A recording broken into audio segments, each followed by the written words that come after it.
Hi, welcome to Geekology. I'm David Zabilia. And I'm Sun Harley. And tonight we're reviewing the Eaglemoss Star Trek, the official Starship Collection's special edition Klingon Bird of Prey, Star Trek Into Darkness. Whew, that's a tongue twister. Well, yes. I've been good and not unboxed it, so... Because this arrived separately from the normal ship. Yes, it's arrived separate to the normal ships, which is why I was able to, be good and not open it. Yeah. So, let's have a look. Please let it not be broken. Okay, it appears to be in one piece. Whoa! Oh, so much silver. Okay, so much silver. Well, but depending on the artwork that you're looking at, yeah, she changes colour a bit. Okay, dedicated stands. Now the only difference between the normal stands and the dedicated stands for the specials are the specials have bigger plastic debris. Because that's a technical term. Debris. Yeah. Oh wow, that's light. Is it? Yeah.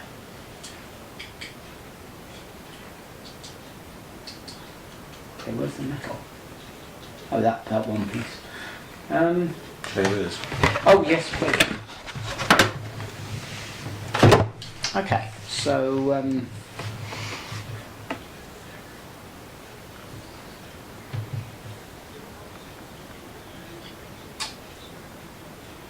alright, you have a gander. This bit's meant to detach, it's battle damaged. Why did you do that? It looked suspiciously like that hinge point moved. The hinge point doesn't move. They haven't done anything with hinge point that moves. I know, but it really looked like it did. It doesn't. Yeah. Okay. So, marks down for durability. No, kidding. That was me. I definitely used more force on it than I should have. Yeah. It's really fracking ugly. Oh yeah.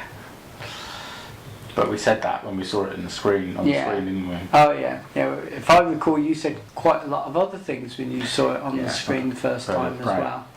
It's the fact that people were like, "There's nothing wrong with it being a bird of prey." Well, it's just like. Do you know what it really reminds me of? A death glider. Actually, I was going to go with Firefly. It looks like a Reaver ship. What? Yeah. It looks like any of the Reaver ships. It's a mixture of a Reaver ship with a little bit of death glider and a slight amount of Cylon radar for fun. Well, it screams Firefly to me. Oh, okay. But it doesn't look like. Is anything Klingon? Sorry, but we've kind of got used to green. I don't understand why the markings are the way they are. I mean, obviously there's Klingon symbols, which are fair enough, but the rest of the marking doesn't make sense for a Klingon ship. But this is the end. This is the thing. That's all stuff about the design of the ship in the film, and this is an accurate representation. It's an accurate representation of the movie version of the ship, which both of us have said makes no bloody sense whatsoever. Now, what I do like is having a quick flick through the magazine. Yeah, we're actually, we should probably cover the magazine as well as the model. Because obviously I didn't get this, which as well as any one of them. Okay, so standard high gloss cover. We're back to the proper density paper. Yeah.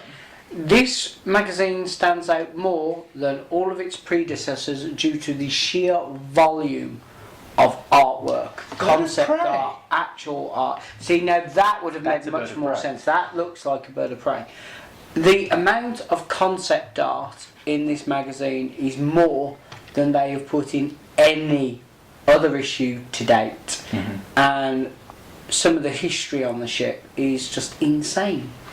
And it's probably the best magazine they've produced. I'll give you that. Absolutely. It's the best magazine. I mean, I quite enjoyed this magazine from what I've seen of it so far, on the same basis as the magazine for the Alternative Universe Enterprise.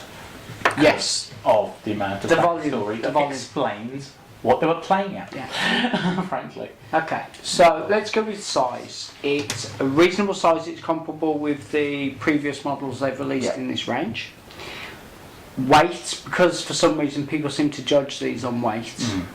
Normally because they go, oh, that's got more metal in it. Like, we pay by the ounce for this shit.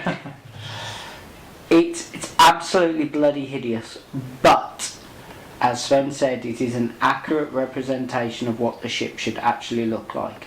The parts that I don't think are particularly good, other than the fact that I broke the wing off, but that was my fault, is that on the bottom of the wings, just there, you can see really bad mould points. Yep. I really hate the colour, but I think we're going to have to go with they went the best they could from a CGI model. You always have this problem with CGIs. The detailing levelling on the top is very good, not so good underneath. I mean, they've really done a really nice bit on the cockpit. Yeah. And it does look accurate to the movie version of the model, although I would really argue over colouring. I mean, to be fair, the colouring of the actual CG model looks dirty. Looks dirty, which is missing on that, which is probably... It fits onto the stand really well. There you go. Do you want to pop it on and off the stand? There we go. So that's reasonably easy. Yeah. I mean, after learning some of the things about the ship in the magazine, I hated it a little less than I did before. Yeah. Because the whole idea that it's a short-range fighter craft, it's not a scout class starship. No. It's a short-range fighter craft. They call it a D4, which suggests it's the predecessor of the D7 and D9, which it's not. It's a completely different type of ship. Completely out of scale for a start. Yeah. It might be the D4 Klingon cruisers, actually, battle cruisers, but irrelevant. The fact that it's a short-range fighter, and therefore introduces the suggestion that this is the Klingon version of a Death Glider, essentially from Stargate, makes sense, because then the design makes sense. Previous to that information that was in there, it was suggested it was a 12-man craft, like the Bird of Prey from Star Trek 3. No. Yeah. So that now makes more sense, because this is the thing, is that this design didn't seem to make any sense at all when it turned up in the film, because of course in Star Trek 2009, okay, it was in the very small shot, most of it was cut out. The Klingon battle cruisers in Star Trek 2009 were basically battle cruisers like we'd known before from the original series.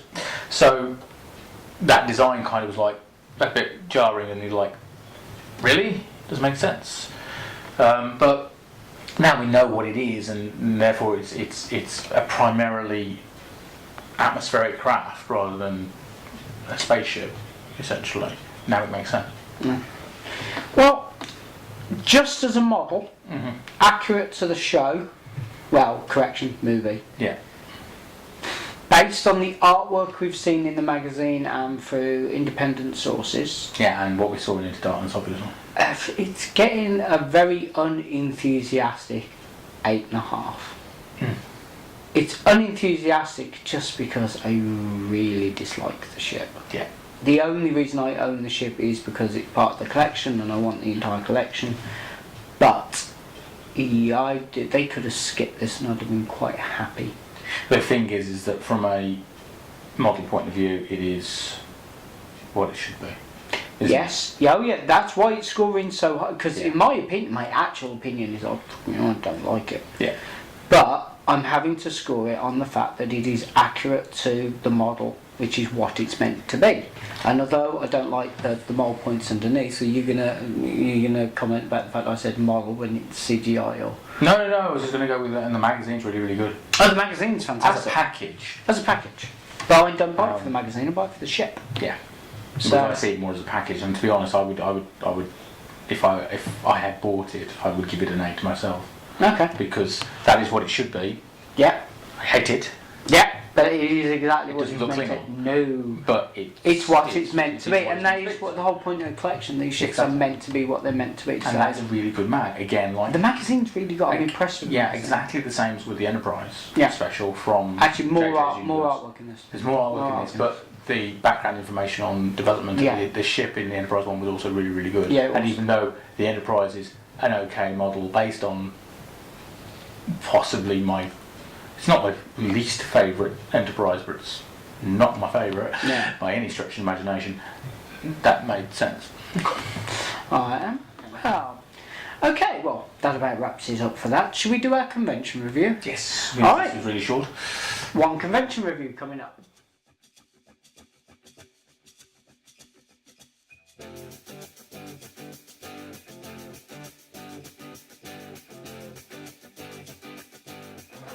So, this time last year, we came back from First Contact Day, and I had to issue an apology because I forgot to get signatures for filming, which meant that we couldn't show any footage, which he loved. So this year he went, Dave, don't worry about it. I've done signs, and signs say, we're filming, if you don't want to be in the film, please let us know, we'll blur you out in the background. I even put them up and everything. He did. They were ready for when he arrived. Yeah. Without The camera, on the other hand, stayed very firmly here. Yeah. Which is why the handful of photos that are going to slideshow through this are ones that were taken with an iPhone. And I just need to give you congratulations on that one. yeah. That's absolutely no, come on, congrats. Give me a hand. Because it's 2 years running. Yeah. Well done. Well done. Yeah, 2 years running. I wouldn't mind, but yeah. We had to get up ridiculously early to get down there and get set up, and I was not functioning well. Between my work and your work and we were both knackered all the time, and yeah. True. On the other hand, the footage that we would have shown would have just been people running around like lunatics and having a good time anyway. Yeah. So yeah, which it was. The red shirt thing was great fun. Okay. Garrett one was amazingly funny. He even had a red shirt on at one stage. Fair play to him. And he stayed up getting drunk with us for quite a chunk of the We didn't evening. leave until what? 10 to 1, something in the morning? Which is like, fair play. Yeah, fair play. it was there nearly to the very end of the disco. Awfully nice chap. There was a proper disco, which, shout out to the lads, is great. However, thumbs down to the DJ who told me Bohemian Rhapsody isn't a convention dance. Yeah, okay. I was a smidge surprised by that. I think when he realised it was a queue of people telling him it is, Yeah, that was quite funny, yeah. including Derek, the amazing Picard impersonator, he might have got I the love hint. that, because he's like, no it isn't. I was like, it is. I will get you people to prove it. And he's like, you can't. I was like, give me 1 minute. And literally I walked out, I said, Sven, tapped the whole group of people, they all went, what, pardon? What? Made a line for the D. After about the third person, he's like, I'm putting it on right now. It's I on the just queue. approached him and went, and he was like, It's going in. But no, he was good for requests. Yeah. So, and there were some weird requests. yes. But no, it was great. Everybody had a lovely attitude. It was a really good family-run family. Oh.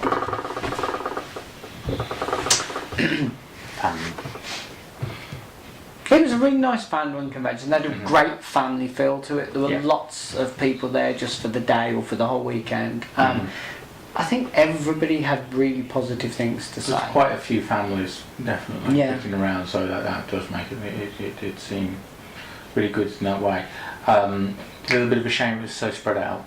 Yeah, my only criticism of the event would be that the dealer's room was nowhere near the main room. You actually had to cross a main entranceway for the exhibit, then a dining area, then into, unless you went out of the main doors, around and across. And it was detached for the dealers, which was a shame because I always viewed the dealer's room as part of the event. So that would be my one criticism. But the rest of it was very, very enjoyable. Everybody that went there had good things to say. I even picked up a few bonus bits in the charity auction, and Geekology donated a few bits for the charity as well, so that was quite good. And it was, it was just a lovely feel. A bit for charity. Yeah. So, but no, it was. I'm looking forward to next year. I'll be interested to see if they move it up to a hotel. You know, maybe go for that sort of direction, slightly bigger. You know, have it more contained rather than spread out. Because it's the thing, that venue is a really great venue, but they're limited to the space and what they can do within it. Yeah. So, yeah. I think it might be a case that if there's much more in the way of people going, that it's going to be outgrowing. It'll outgrow the function rooms available, yeah. Yeah. And it'd be nice to see that event grow. It really will, you know, because it does have a feel of what. It's really funny. I was talking to two lovely women who remembered me from the very first MidCon, and they're when like, you were a little boy. I was a little boy. And they're like, wow, you've grown. I was like, yeah, out and up. Yeah, built for comfort, not speed these days. But it was wonderful. We were talking about pre-TNG. Okay. It was, you know, because they'd done some of the early Galileo conventions, and it was just wonderful to meet people who had that, you know, real group. And then there was a load of people that had come who were new fans, and they'd heard about it from us, which is great, but they'd also heard about it at Destination London, and they said, this is very different. I was like, yeah, it is. I said, what do you feel the main difference is for you? And they've gone, we don't feel like we've been mugged every 3 seconds. I was like, yeah, that's a bit of a difference in Destination, to be fair. So. Yeah. But no, it was a good event. I'll be very interested to see where they take it. So we have a handful of pictures here. Okay, so here's me prattling about in the TNG captain's chair. Here's me prattling about in the classic captain's chair. Because I wanted to destroy the entire universe, here's me with what is this TARDIS control panel called? The TARDIS control console. Ah, right, okay. And last Type 40. Oh, really? Yes, Type 40. Excellent. Before it started having desktop themes. Right. Here is the last of the props pictures. This is me holding a Cylon head. Alas, poor Yorick, I knew him well. Yeah, so all in all, a great event. I had a wonderful time. You enjoyed yourself? Yeah. Great. Right, so our next one is we've got Geek Meet coming up. That's going to be fab, although by the time this airs. Yeah, there you go. Be there. We have Auto Assembly. Now that one, oh yes, really looking forward to that one. And we don't actually know for the next few events. We're going to coordinate our battle plans and see what our next few events are going to be. Right, well, thank you for watching. You can subscribe to us here on YouTube. You can follow us on both Facebook and Twitter, and of course there is the official Geekology website. Thank you for watching, and good night. Bye.